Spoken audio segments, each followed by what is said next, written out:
This is Women's Tech Radio, Episode 13. A show on the Jupiter Broadcasting Network interviewing interesting women in technology, exploring their roles and how they are successful in technology careers. Now, Paige, we had the holidays recently, and I got a tech gift that I want to talk about. But do you have a tech gift that you want to talk about? Something that's kind of techie. Okay. Yeah. So I got a Zoryushi, essentially electric kettle warmer thing. And so what it is it's this like 4-liter container that sits on my counter, and I can set it to specific, like super specific tea temperatures, like 175 degrees. Because I'm a tea nut, and tea is very particular about its temperature for proper brewing. This is a problem. A lot of people don't drink green tea because they overbrew it, and in too hot a temperature, it's just terrible. You're ruining your tea, people. Trust me. So I'm just super excited because I'm a tea nut, and now I have like on-demand tea, and it sings the little song when it's done. Oh my and gosh. it's adorable, even though it's like this gray plastic appliance that sits on my counter. I just want to hug it. Okay. Yeah. What about you? All right. I got a Thunderbolt dock. Ooh, And jealous. It is awesome. I got it all hooked up. It is so nice to just have one plug to plug into my laptop, and then I have everything available, including my second monitor, which is 28 inches, and it's amazing. Oh, yeah, I've wanted one of those for a long time. That's really cool. Mm-hmm. Cool. So today we interviewed Sheri Dover. She is the founder of PDX Code Guild. She started as a kind of got into technology as a non-technical founder. She's also a volunteer at Portland Startup Weekend, and she just has a pretty cool things to say about women in tech. And before we get into the interview, I just want to mention linuxacademy.com. If you go to linuxacademy.com/WTR, you can save $5 a month on your technology education. If you go there, they have a very easy dashboard with step-by-step video courses and downloadable comprehensive study guides. They also have a new course called OpenStack Essentials. It's 100% complete and available on Linux Academy. You can go to linuxacademy.com/WTR, and that will save you $5 a month. We started our interview today by asking Sheri about PDX Code Guild.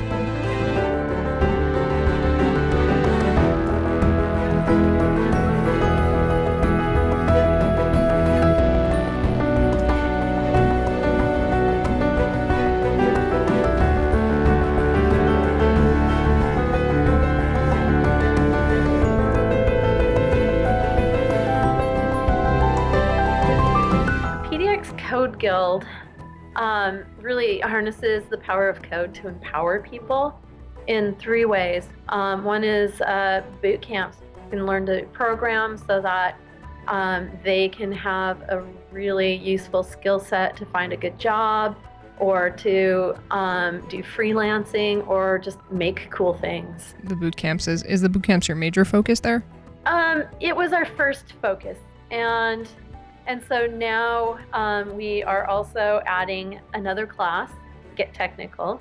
It is a boot camp for non-tech founders of tech startups. And the idea is to empower more diversity of people to start a tech startup. There's a lot of benefits to a tech startup that other types of businesses don't really have.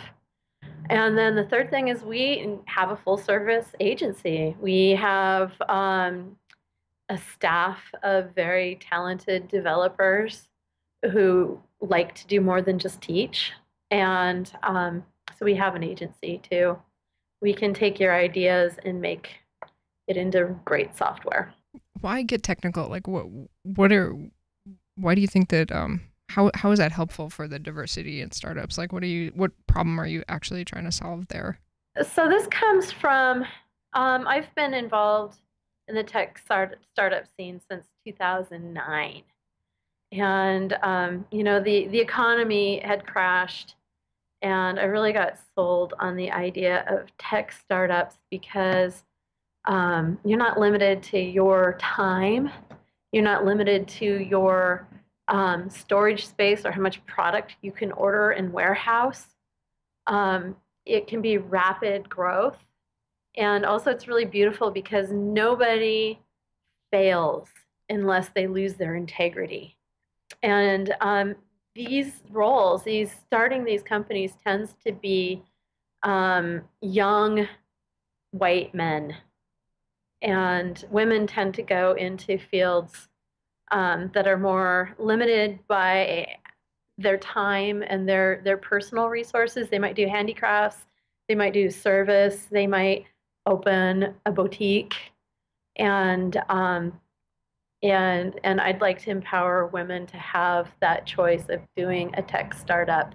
In '09, somebody who was non-technical could do a tech startup because there are a lot of engineers that had been laid off that had severance pay and wanted to keep their resumes active while they rode out the recession. That recession is over, and it's my understanding that right now there are close to 3,000 extra positions for programmers in Portland alone. It's really hard to get somebody to just give up that good pay and benefits. And then the second layer of, if they had given that up, maybe they'd want to work on their own dream to work on yours. And so people that want to do a tech startup really need at this point to learn some programming to get started. What do you mean when you say failure is only something that happens with a loss of integrity? When you do a tech startup, you learn. You have to do, it is so intense to do a tech startup. You learn, and you have to wear a lot of hats. So you learn about law, and you learn about project management, and you learn how to do a startup. And if your startup fails in this community, you're seen as somebody who has very valuable experience and knowledge under your belt. Nobody's expected to succeed more than 1 in 10 times. If somebody were to succeed in their first startup, that would be pretty miraculous, because even a well-seasoned VC that knows how to pick the best, most promising startups is only right if they're maybe 1 out of 10 times. So it's the skills and all of the time and effort and that integrity that you're developing in trying is enough of a success to say it's not a failure. Exactly, right? And your Rolodex, your connections have expanded once you've gone through that. So is the PDX Code Guild somewhere that somebody that has had a failed tech startup could go? Like, are you a place where they could feel comfortable and expand on their skills so that they can maybe try another? Yeah, maybe somebody who, maybe that could be a place. But I think our target market is more people who are doing their first tech startup, maybe their second, and they don't know how to work with developers. They don't have the funding to hire somebody to build their MVP. And I think just like writing a resume or a thesis or a business plan, there's a lot of value in writing your MVP yourself. And for those who don't know, MVP is minimum viable product. Right. Once you have that, and once you have the language of programming, you're probably going to be far more successful attracting a team of developers to work with you or attracting funding. Is there a particular startup that you have helped or have seen somebody do after going through your PDX Code Guild? There is. There's one that I'm particularly proud of. One of our students, Matthew, had an idea of coming into the class. He had the idea that he wanted to build an app that would help homeless people find services. He did his research, and he found that homeless people do have smartphones, and that he could make an app that would have in real time locations of shelters and how many beds are available and what the rules of that shelter are, so that somebody wouldn't have to walk from shelter to shelter to find a place on a given night. That is amazing. So he started on that, as his capstone project at Code Guild. And then he went to Startup Weekend and he won. And then there's just, he had executed so well at Startup Weekend that he has had so much help and mentorship from the startup community in Portland that was in November, and he's still going strong. He's working with the Portland State University Business Accelerator, a global expert on mobile apps at Mercy Corps, has offered to mentor him, and just the list is endless. And he's building it.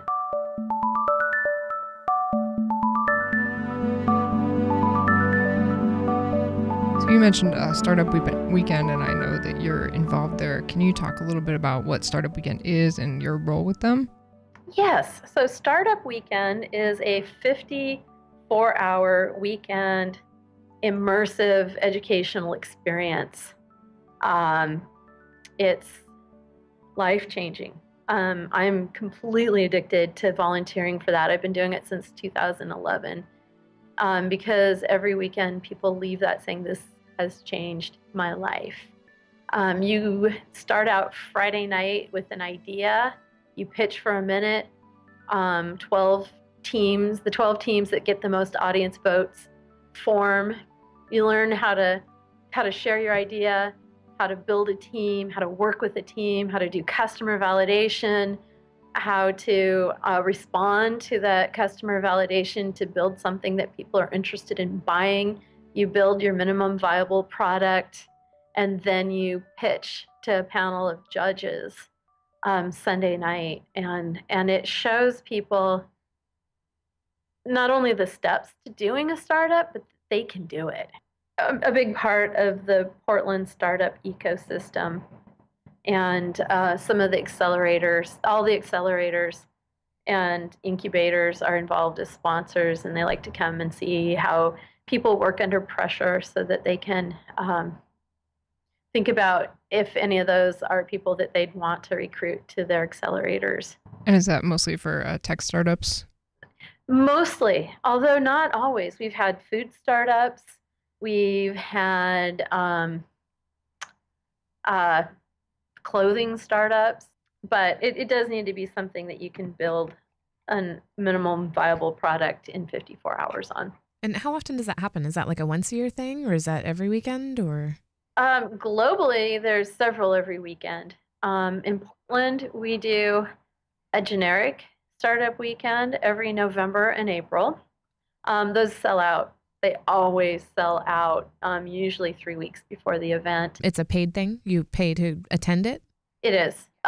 Yeah, it's usually if you get the early bird, it's usually around $65 and close to $100 if they haven't sold out before we go off of early bird. Mm-hmm. Occasionally there are scholarships. There's students get half off, and there's usually, we really value diversity, and so we always have some scholarships for women and people of color. In the winter and in the summer, we usually have one other vertical. Last year we did Startup Weekend Access. And the idea for that was to set the global best practices for making Startup Weekend accessible for people of differing abilities. And then this year, we're doing Startup Weekend Latino. One of our organizers is really linked into the Latino community. And so he wants to empower more people of color to feel like they can do a startup too. Why do you think it is? I mean, looking at, hearing that you've got to do these different scholarships and everything to encourage diversity, and your talk earlier about that women more typically start up service or brick and mortar kind of startups. What is it about tech startups that you think is a barrier for women? You know what? A lot of women just haven't been invited. So this is my theory, but in the 80s, the computers were locked in our brothers' rooms, and we were told that's not for you. It was a marketing. I think it was a marketing thing by the computer industry to say this isn't for secretaries, this is for boys. And so that really stuck. And so women dropped out of technology, and a lot of us were invited back through the men in our lives. I'm one of a group of many women, surprisingly, who were invited back because we had sons really young, and our sons helped raise us. And we're like, look, Mom, we can view source and see how web pages are made. And Mom, can you help me do this? Let's do this. And so that's how I came back into it. I was locked out of the room. I was told I couldn't have a computer, and I had a son young that taught me everything I know about technology. And then in just before the recession, or right when the recession happened, there was an economic development director in Corvallis that invited me to help him recruit laid off engineers from HP to do tech startups. And so that was really what brought me back to technology. We actually had, I think our very first guest had a really similar story where she, it was having her son ask about computers that got her back into computers. Do you think, like, how is that being a mom and kind of having to teach yourself, or like, how did you help your son answer those questions? You know what? I was a student, and I used my student loans to get a gateway computer with a gold support membership. And he was 12 years old, and he spent hours on the phone to the technicians asking them everything. They were so kind. They would talk for hours with this kid and coach him and mentor him. That is adorable. Yeah. Wow.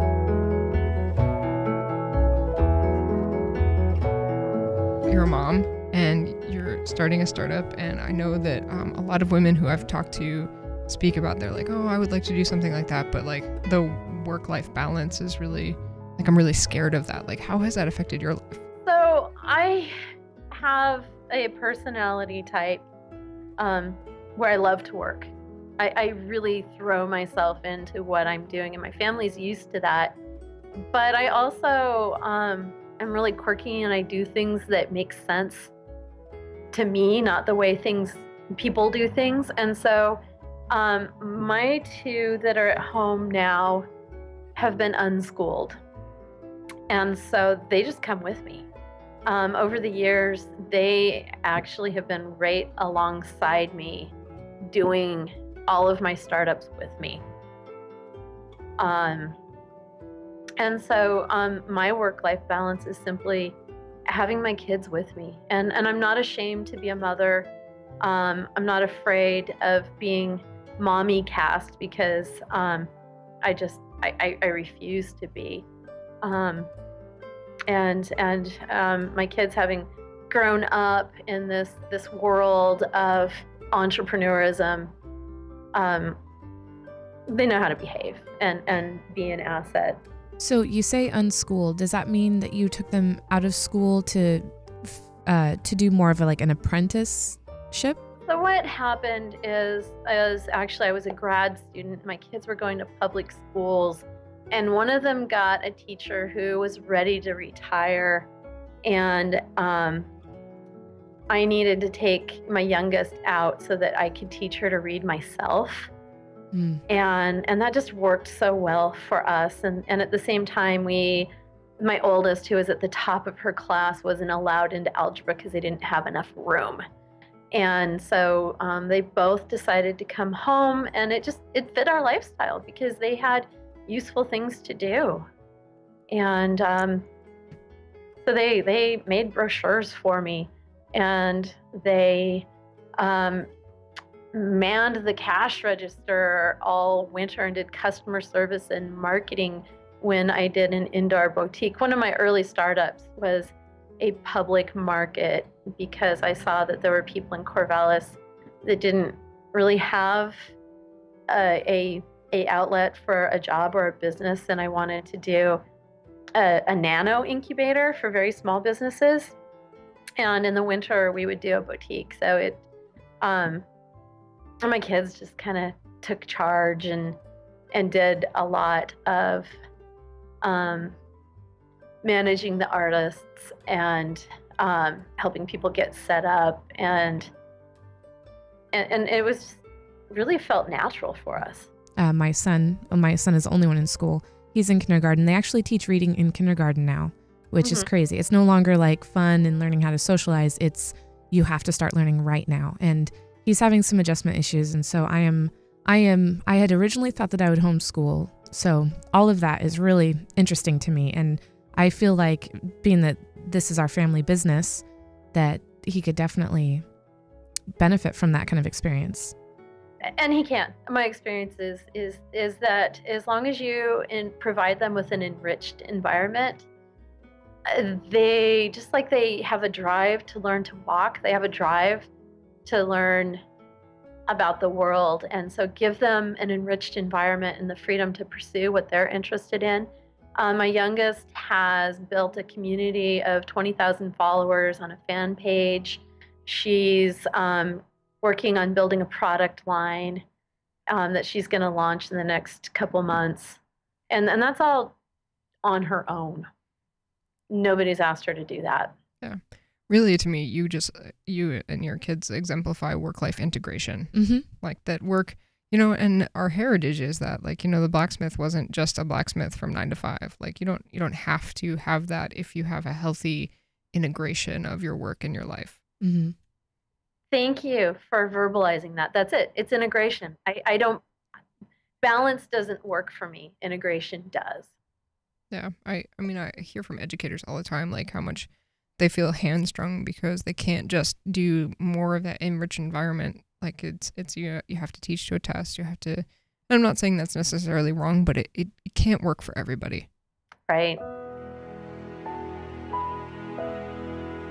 So I always like to ask one more question, and I think for you, I'm kind of like, what is spinning your gears? Like, what is the thing that you're working on now that you just can't put down? It's Code Guild. This is my baby. One of my Facebook friends posted about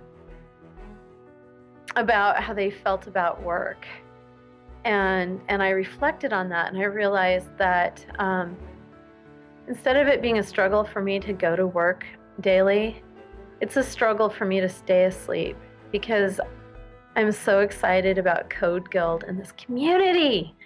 I love that I threw a party and these wonderful, amazing people have chosen to join me, this party called Code Guild.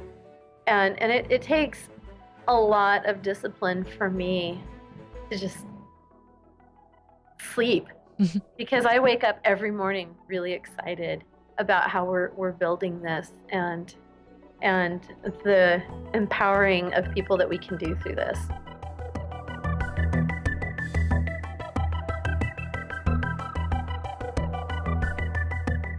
Well, that was another great interview on Women's Tech Radio. Remember, we're on Twitter @HeyWTR. We're on Tumblr, heywtr@tumblr.com. And you can email us, wtr@jupiterbroadcasting.com. More information about our guests, including links to her social profile, can be found in our show notes at jupiterbroadcasting.com, along with our iTunes link and our RSS feed. You can also find us by searching for us in your favorite podcasting application.